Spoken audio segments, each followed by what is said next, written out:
The story begins with Jimmy Keene, a former high school football star who has now turned into a narcotics dealer. Once full of promise, his life has taken a dark turn due to his involvement in the drug trade. One day, Jimmy visits his supplier, Raj, to complain that the latest drug shipment was smaller than what they agreed upon. Raj assures him that he's never cheated a client in his life, insisting that trust means more to him than his own life. To clear things up, Raj takes Jimmy into a dark room to show him the real culprit behind the problem. When the lights come on, Jimmy is shocked to see his childhood friend Danny tied to a chair and badly beaten. Raj had punished him for betraying their trust. Through tears, Danny confesses that he tampered with the supplies because he needed money to pay off a debt. Just as Raj is about to shoot Danny, Jimmy steps in, begging him to spare his friend's life. To make amends, Jimmy offers Raj an additional 3 kilos of drugs, promising to take responsibility for Danny's mistake. Yes, okay! His life is only worth 3 kilos to me! Later, needing to blow off some steam, Jimmy heads to an upscale restaurant. There, he meets a beautiful waitress named Rella. And, well, one thing leads to another. The next morning, while Jimmy is making himself breakfast, the FBI storms his house in a sudden raid. They find drugs and weapons, and he's immediately arrested and thrown in jail. While in jail, Jimmy receives a visit from his father, Big Jim, a retired cop. Big Jim is deeply concerned and blames himself for Jimmy's downfall, feeling guilty for having been involved in his son's criminal activities. He tells Jimmy that the court could sentence him to up to 5 years. However, there's a potential way out. FBI agent Edmund Beaumont offers Jimmy a deal. If he confesses to all his crimes in court, his sentence could be reduced to just 2 years. The next day, Jimmy appears in court and pleads guilty, hoping to receive the lighter sentence he was promised. But to his shock, the judge instead increases his sentence to 10 years. Stunned and betrayed, Jimmy shoots an angry glance at Agent Beaumont, Jimmy, you lied to me, Beaumont! You fucking lied to me! silently demanding answers. But before he can do anything, security officers step in and take him away. He's sentenced to the minimum guideline term of 120 months. Now, Jimmy has spent over 7 months in a minimum security prison in Michigan. During his time there, he's used his charm and people skills to build a strong reputation. Most inmates and staff have come to respect and like him. Because of his impressive social abilities, FBI agent Lauren McCauley takes notice and arranges a meeting with him. When Jimmy sees Agent Beaumont sitting beside her, he immediately becomes suspicious, wondering if he's about to be misled again. Lauren quickly reassures him and urges him to listen. She tells him this is a one-time opportunity to turn his natural charisma into a way out. She explains the mission. If Jimmy can transfer to Springfield Maximum Security Prison and befriend Larry Hall, a suspected serial killer and child molester, and manage to uncover the burial sites of Larry's young victims, then Jimmy's entire sentence will be wiped clean. Confused and wary, Jimmy asks why the FBI needs his help for such a task. Lauren explains that Larry Hall is like a masterful actor. He often confesses to crimes in front of the police, only to later retract his statements during court appeals, which sometimes results in his release. Because of this, the authorities have started viewing him more as an attention-seeking serial confessor rather than a legitimate threat. However, Lauren insists that this time is different. They need someone who can get close to Larry and extract the truth, someone who can gain his trust, because Larry is extremely skilled at covering his tracks and eliminating evidence. Jimmy expresses serious concerns about being transferred to Springfield, a maximum security facility filled with dangerous criminals. He questions the logic of sending someone like him into such a high-risk environment. In response, Lauren emphasizes the urgency of the mission, warning that if they don't act now, Larry Hall could be released and might continue preying on innocent girls. She then hands Jimmy a file containing detailed information about Larry Hall before leaving him alone to consider the offer. That night, restless and unable to sleep,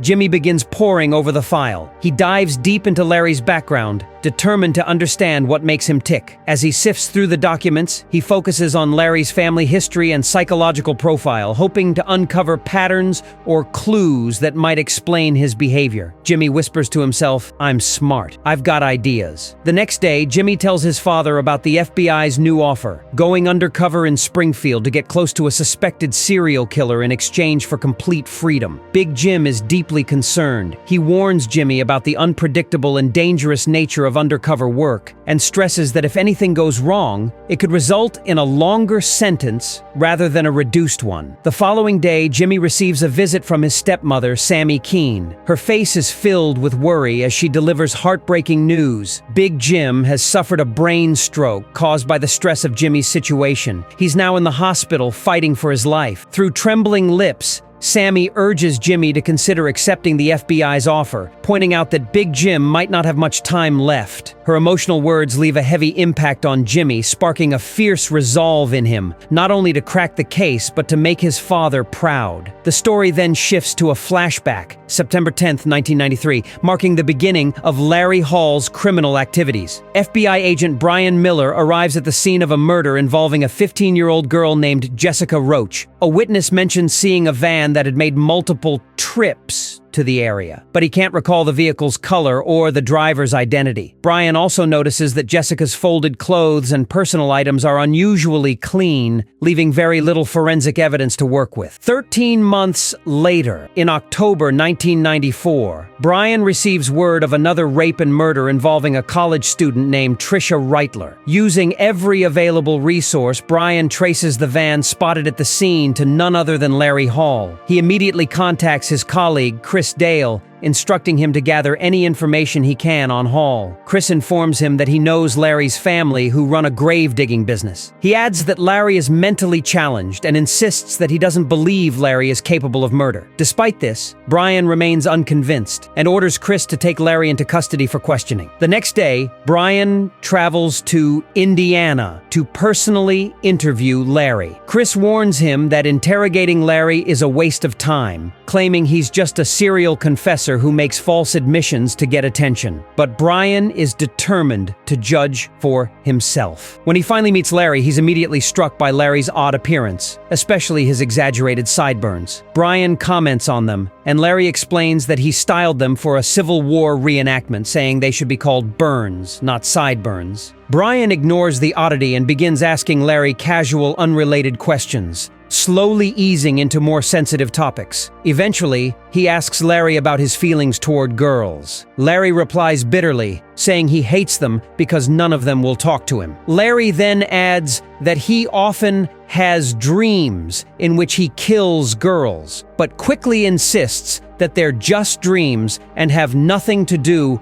with reality. Brian is clearly disturbed by this revelation and places a photo of Jessica Roach in front of him. "Do you recognize her?" he asks. As soon as Larry sees the photo, he begins trembling and pleads with Brian to take it away. Moments later, Larry experiences what appears to be a seizure, prompting the investigators to stop the session and release him. But to Brian, this reaction only confirms his suspicions. Larry Hall is hiding something. Determined to push forward, Brian meets with Lauren and FBI profiler Edmund Beaumont. He lays out the entire case against Larry, and together they decide to bring him to the FBI's central facility in Illinois for a deeper psychological evaluation. During this new session, the FBI agent carefully probes Larry's mindset, asking why he feels drawn to young girls. Larry responds that he finds them hard to resist because they're sweet and easier to talk to. The agent follows up by asking about Larry's recurring dreams of murder and whether they affect his sleep. Larry admits he has the same terrifying nightmares every night, which prevent him from getting any real rest. The agent then shows Larry the photo of Jessica Roach again. This time, although visibly shaken, Larry picks it up and confesses. He says he knew her and that he was the one who killed her. "I remember exactly where it happened," he adds. Lauren and Brian listen closely as Larry describes the murder. The agent then suggests that signing a written confession might help put an end to his nightmares. Larry agrees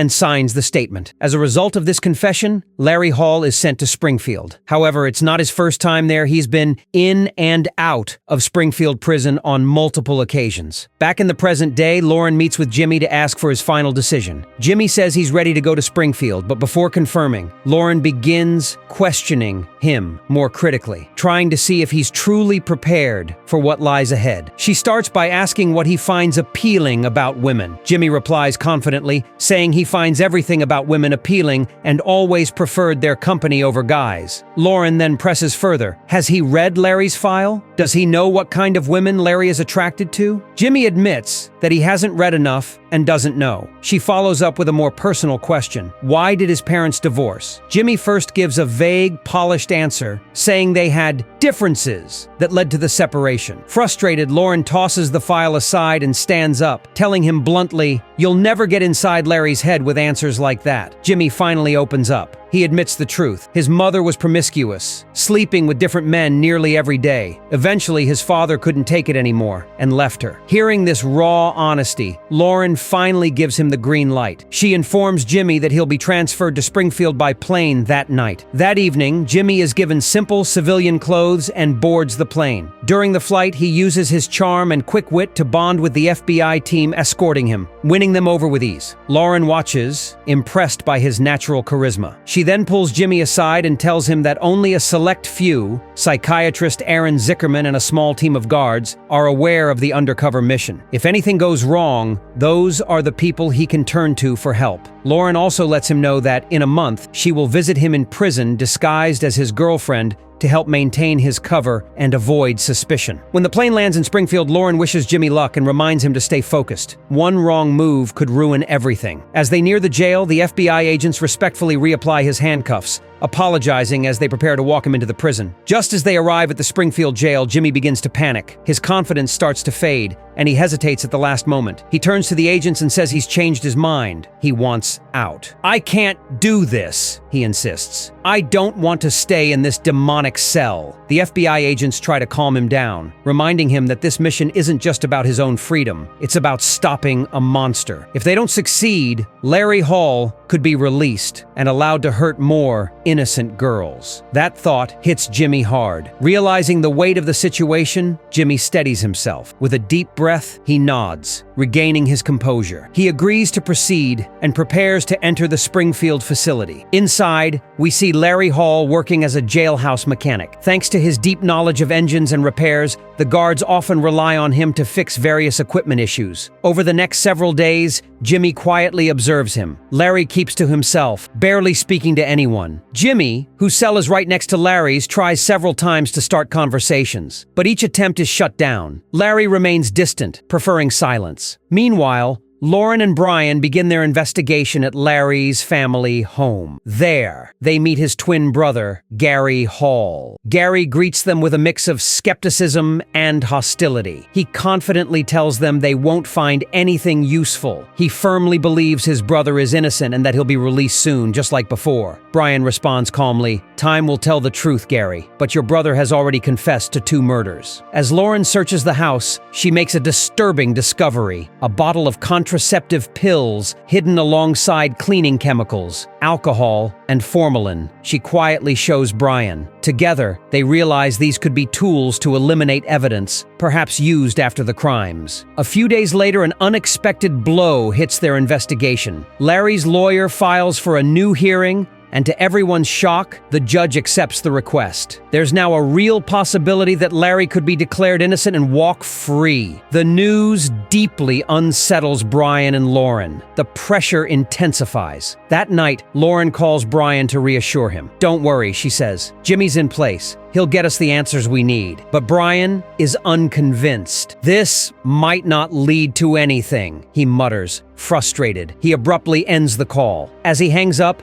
he turns to his young daughter playing quietly in the corner of the room. A wave of fear and helplessness sweeps over him. He stares at her, wondering if he'll ever be able to protect her from the predators that walk among them. The next morning, Lauren meets Brian again. This time, she shares more about Jimmy's background. He was arrested in a narcotics case, but but his natural charisma and ability to connect with people made him a perfect fit for the mission. She believes Jimmy might be able to draw out secrets from Larry that conventional methods never could. Brian reluctantly agrees to give it a chance, though it's clear he's worn out. He scoffs, calling Larry Hall a master actor, someone who can commit horrific crimes, confess, and still find a way to walk free. Lauren hands him more files. "We need to go deeper," she says firmly. Back in Springfield, Jimmy meets privately with Dr. Zickerman, the only psychiatrist aware of the undercover mission. The doctor reminds Jimmy that their contact must remain strictly confidential. He advises Jimmy to visit him only once a week to avoid attracting suspicion. Zickerman also prescribes antidepressants, but Jimmy refuses. "I don't need them," he says with a calm smile. "I feel fine." Dr. Zickerman, noticing Jimmy's resistance, gently advises him that while he may feel fine now, his mental state could shift in the coming months. It's better to start the medication early. Reluctantly, Jimmy agrees. Before leaving, he asks the doctor for a number he can call in case of an emergency. Zickerman scribbles down his home landline. "Only call if it's absolutely necessary," he warns. Back in the prison cafeteria, Jimmy spots Larry sitting alone, eating silently while the rest of the inmates keep their distance. Determined to make progress, Jimmy decides to approach him. He takes a seat nearby, trying to bridge the gap with small talk, but Larry barely acknowledges him. Later that day, as Jimmy picks up his prescribed meds from the prison pharmacy, he spots Larry again. He tries to spark a friendly greeting, but Larry doesn't respond. Undeterred, Jimmy calls out as they return to their cells. "Why so quiet, man? We're neighbors. Just trying to talk." But Larry walks off without a word. This cold rejection only deepens Jimmy's resolve to get through to him. The following day, in the common room, Larry is watching a TV show by himself when a muscular inmate storms in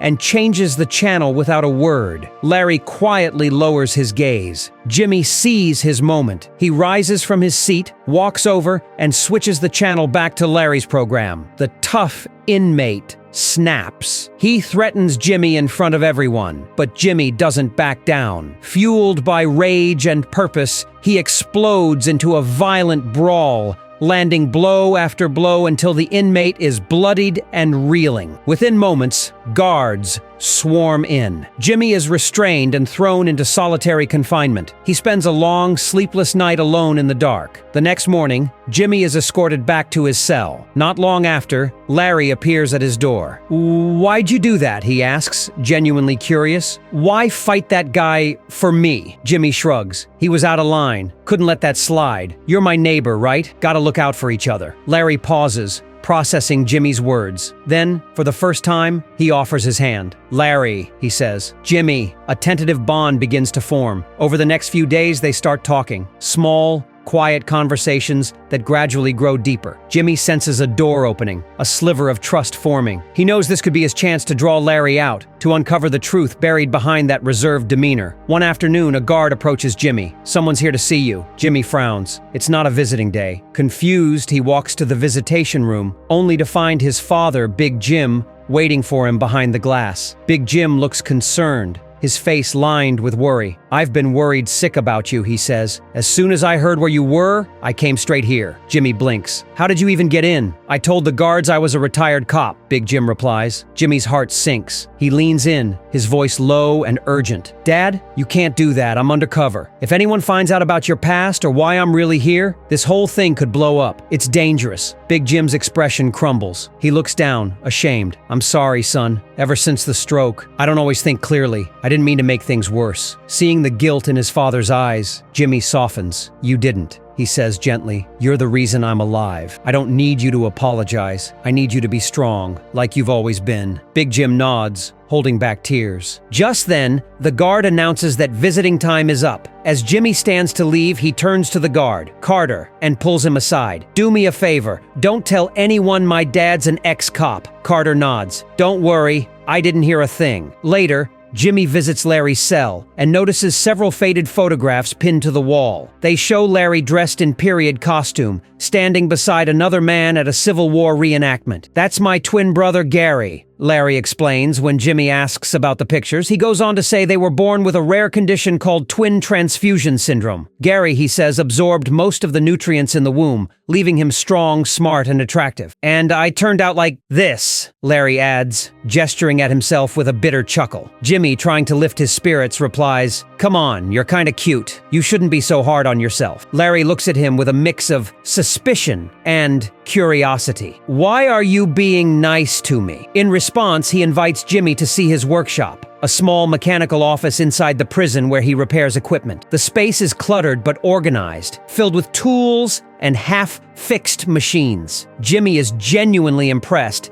and asks how Larry learned to do all this. "Used to work on my van all the time," Larry says. "Kind of figured things out from there." As they talk, Jimmy carefully shifts the conversation toward more personal topics, specifically women. "So, what kind of girls are you into?" he asks casually. Larry goes quiet for a moment, then replies, "No girls ever talk to me nicely." There's a strange pause. Then, Larry's tone changes. He leans in slightly and begins asking Jimmy inappropriate questions. Dark, twisted things that catch Jimmy completely off guard. Jimmy tries to deflect. "Everyone has thoughts like that sometimes," he says, cautiously. But Larry doesn't stop. "No one wants to be with me," he mutters. "So what's the problem if I—" Jimmy stiffens. "Wait, are you saying you force yourself on them?" Larry shrugs, as if it's no big deal. "Why should that matter?" Jimmy's blood runs cold. Just as Larry starts to reveal more, a guard enters the room, cutting the conversation short. Jimmy leaves, disturbed and shaken. Meanwhile, outside the prison walls, Lauren and Brian are digging deeper into a cold case, the murder of 16-year-old Raina Ray, which happened 13 months earlier. Their investigation uncovers damning evidence tying Larry Hall to the crime. Raina's birth control pills were found in Larry's van. But when they travel to Indiana to speak with the local sheriff, who originally handled the case, they're met with dismissal. "Larry just wants attention," the sheriff insists. "He confesses to anything just to talk to us." He then points the finger at Raina's ex-boyfriend, claiming he was the more likely suspect. As proof, the sheriff shows them a photo of the birth control pills, but explains that Raina's toxicology report revealed no trace of that medication in her bloodstream, only other drugs. "We couldn't build a case on that," he says. "There wasn't enough. I'm not going to waste taxpayer money chasing a maybe." Disheartened, Brian and Lauren sit in a nearby bar, nursing their frustrations over cheap whiskey. Brian slams his glass down. Larry's the worst kind of psychopath. He confesses to murder, then slithers his way back into innocence. It's like he's stupid and brilliant at the same time. It's infuriating. Lauren sighs. "Our only hope now is Jimmy. If anyone can crack him, it's Jimmy." Back at Springfield Prison, Jimmy runs into Carter, the guard who had promised to keep his father's secret. But Carter's tone has changed. "I want $110,000, Carter says flatly, "or I blow your cover." Jimmy stares at him, stunned. "I'm in prison. How the hell am I supposed to get that kind of money?" Carter's response is cold and final. "Not my problem." Cornered, Jimmy turns to the only person he can trust, his father. Over the phone, he begs Big Jim for help, explaining everything. "If I don't pay him off, this whole mission's dead. I'm dead." Big Jim sighs heavily. "Son, I've spent everything on treatment. I don't have that kind of money anymore." Desperate,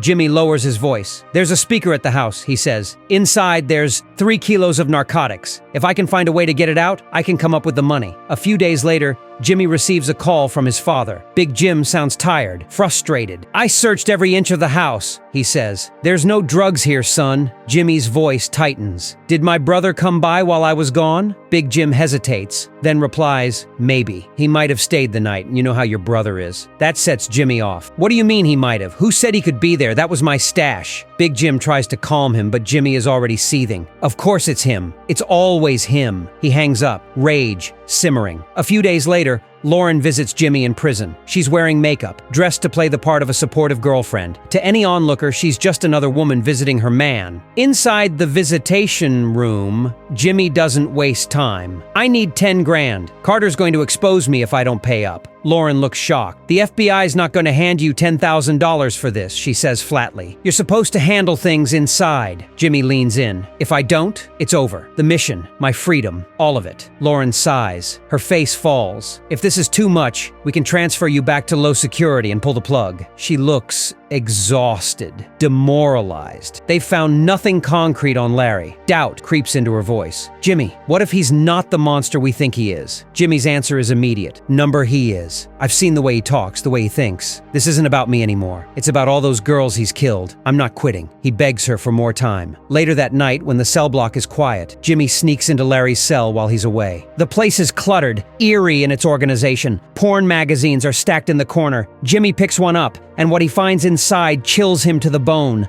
The pages are covered in grotesque illustrations, drawings of women being strangled, mutilated, and killed in horrific ritualistic ways. Larry has drawn it all in disturbing detail. Ropes, knives, lifeless eyes, smiling mouths. Jimmy stares in horror, barely able to comprehend the sadistic fantasies laid out before him. He carefully puts the magazines back and slips out, his stomach churning. Back in his cell, Jimmy finds Carter waiting. Well? The guard asks, "You got the money?" Jimmy stares him down. Number I can't. Carter smirks, dark and smug. He doesn't say a word as he walks out, leaving Jimmy with dread hanging over him like a noose. For days, the prison falls into an eerie silence. Tension builds like static in the air. Then, just as Larry predicted, the storm hits. Violence explodes inside the walls. Inmates turn on each other. Blood spills in the corridors. Guards are overrun. Chaos reigns. Screams echo through the halls as the prison descends into a war zone. Jimmy and Larry remain in their cell, untouched by the madness. They wait it out in silence, listening to the destruction beyond their door. Eventually, order is restored. The riot ends, but the scars remain. In the aftermath, Larry is promoted to cleaning supervisor. An odd reward, but one he accepts with enthusiasm. He throws himself into the role, instructing inmates with surprising energy and precision. Watching him work, Jimmy has a chilling realization. Larry's meticulous cleaning skills may be the very reason no evidence was ever found. He likely scrubbed every crime scene spotless. While mopping a corridor, Jimmy asks, "You ever think about your childhood?" Larry, with a blank look, replies, "I've been digging graves since I was a kid. Dug over 100. Jimmy blinks. "Weren't you scared? Digging alone at night?" Larry shrugs. "It's just meat. Nothing to be afraid of." Jimmy frowns.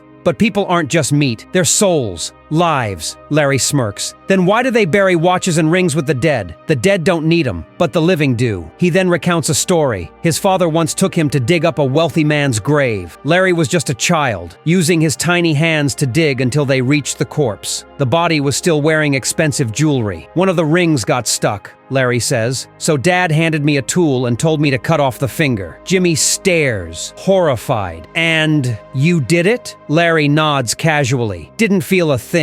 Jimmy doesn't speak. He doesn't have to. The truth is obvious. Larry wasn't shaped into a monster. He was born one. Almost as an afterthought, Larry asks, "What about your childhood?" Jimmy's voice softens. "I was lonely. Real lonely. My dad, Big Jim, he was all I had. Played catch with me, spent time with me. He was my best friend." For a moment, the two men sit in silence. Two broken pasts facing each other. Jimmy's voice grows quieter as he continues sharing his story with Larry. "Things changed when my mom opened a bar," he says. "She started dating all kinds of guys, and Dad couldn't take it. The family began to fracture. The warmth Jimmy had known with his father was replaced by shouting, slamming doors, and cold silences. The bar, the men, it all drove his parents apart. Eventually they divorced and the void inside Jimmy deepened. But it got worse," Jimmy adds, his jaw tightening. His mother's new boyfriend was cruel, abusive. Jimmy recalls one night in vivid detail, how he heard shouting from the living room. He rushed out to find the man hitting his mother. Instinct took over, and he threw himself at the man to protect her. The man beat him savagely, fractured ribs, blood in his mouth. Jimmy stares into the distance, his voice low and hollow. "Later that night, I was curled up in another room, trying to breathe through the pain, and I could hear them, laughing, in bed." Larry, ever the cold observer, says quietly, "The pain wasn't from the ribs. It was knowing you fought for her, but she chose him anyway." The words sting with cruel clarity. Jimmy doesn't deny them. He just nods. Then, Larry leans forward, his voice a low whisper. "If you had the chance, would you kill her?" Jimmy freezes. The question hangs in the air, dark and poisonous. He doesn't answer. He can't. But something inside him recoils, not just from the question, but from the man asking it. In that moment, Jimmy sees Larry more clearly than ever. A man without a soul, without boundaries. A few days pass. Jimmy notices something has shifted in the prison. The way inmates look at him. Side eyes. Whispers. A sick feeling forms in his gut. Then it hits him. Carter told them. He exposed Jimmy's identity as an undercover agent. The walls start to close in. He goes to the psychiatrist's office hoping to find some support, someone he can safely speak to. But Dr. Zickerman is on vacation. A new face greets him. Dr. Hackett. Jimmy tries subtle signals. Code words he knows only an insider would understand. But Dr. Hackett just frowns. "I don't understand what you're saying," she says plainly. And just like that, the truth sets in. Jimmy is alone. Completely and utterly alone. No backup, no lifeline, no one watching his back. His mission has become a ticking time bomb. But hope returns from an unexpected place. One day in the yard, Jimmy is approached by Chandi, the most respected and feared inmate in the prison. Chandi likes Jimmy's quiet strength, his calm defiance. "You're smart," Chandi says, "and you don't talk too much. I like that." He smiles and nods to his crew. "You're safe now. Anyone touches you, they answer to me." It's a small win, but a vital one. Meanwhile, outside the prison walls, Lauren and Brian are closing in on something big. They reopen the cold case of Trisha Reitler, the missing girl possibly linked to Larry. They begin by tracing her last known location. Lauren notices something odd. A newly built gas station near where Trisha was last seen. They head inside and question the employee, asking if a man named Larry ever fueled up there. The young man shrugs. "Sorry, I just started last month." Brian's eyes narrow. "If there's a gas station, there's usually a mechanic nearby." The clerk nods and scribbles down a name. John Dickey. They follow the lead. John Dickey is a gentle, cheerful man with big hands and a soft voice. He's sitting on his porch, knitting a sweater for his daughter when they arrive. Lauren shows him a photo. "Do you recognize this man?"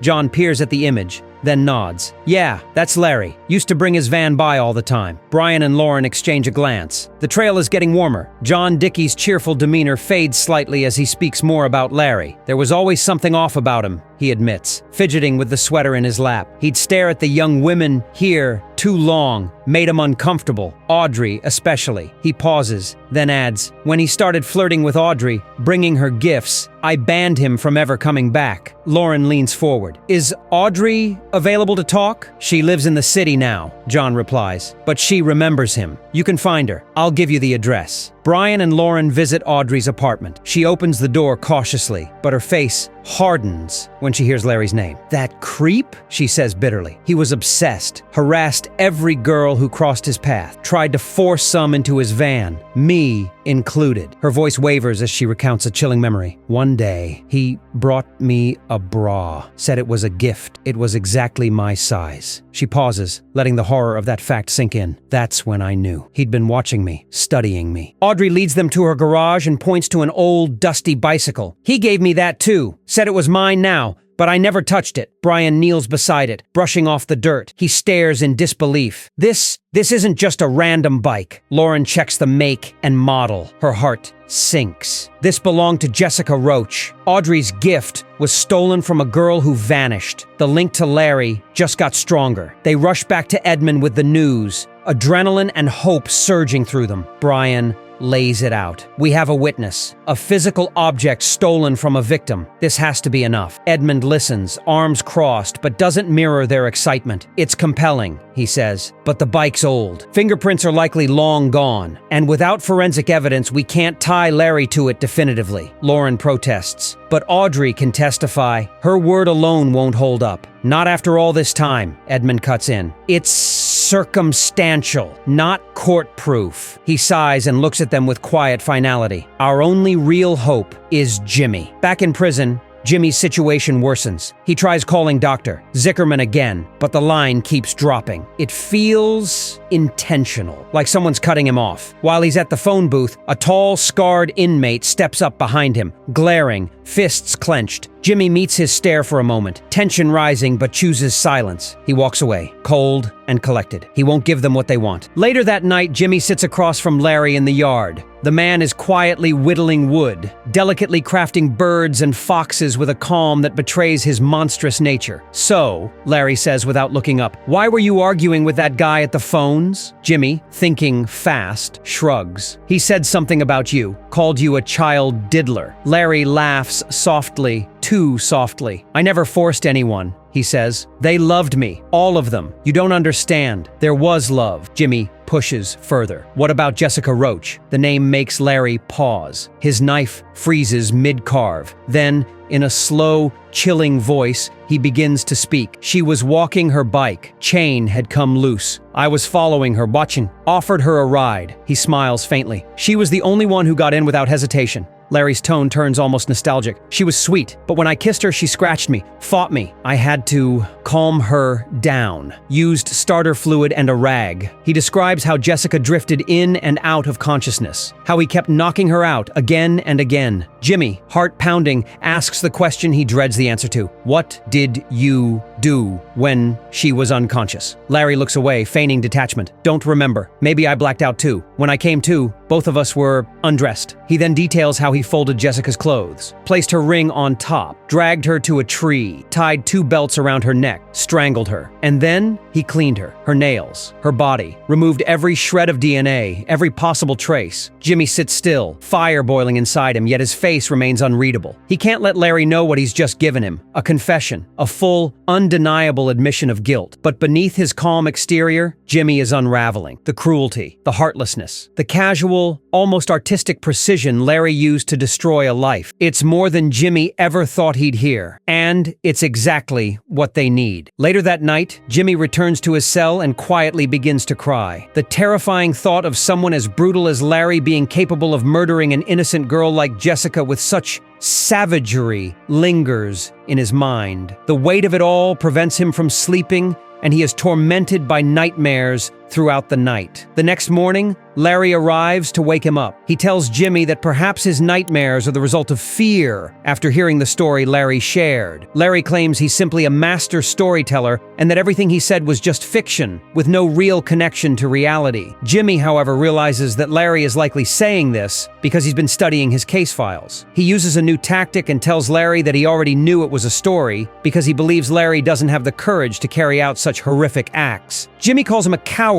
which infuriates Larry. His tone shifts, and he insists that everything he said is completely true. He then adds that if Jimmy wants to know more, he should meet him in his office in the basement after lunch, where Larry will show him the full map. Later, Carter meets with Jimmy and says he knows Jimmy's real purpose is to catch Larry. He offers to help, but only if Jimmy includes him in his plan. Jimmy asks Carter why he wants to assist, and Carter explains that capturing a high-profile criminal like Larry could help him advance his career. Jimmy firmly rejects the offer, reminding Carter that he's already spread poison about him among the other inmates and planted listening devices in his clothes and cell. He warns Carter to stay away. Meanwhile, Lauren and Brian meet with Gary. Gary asks what they are investigating, to which Lauren replies that they're not here for an investigation, just a chat. Gary offers them drinks and mentions that Larry's appeal will soon be accepted, meaning Larry will be released. Lauren responds that Gary is right. Larry will be free again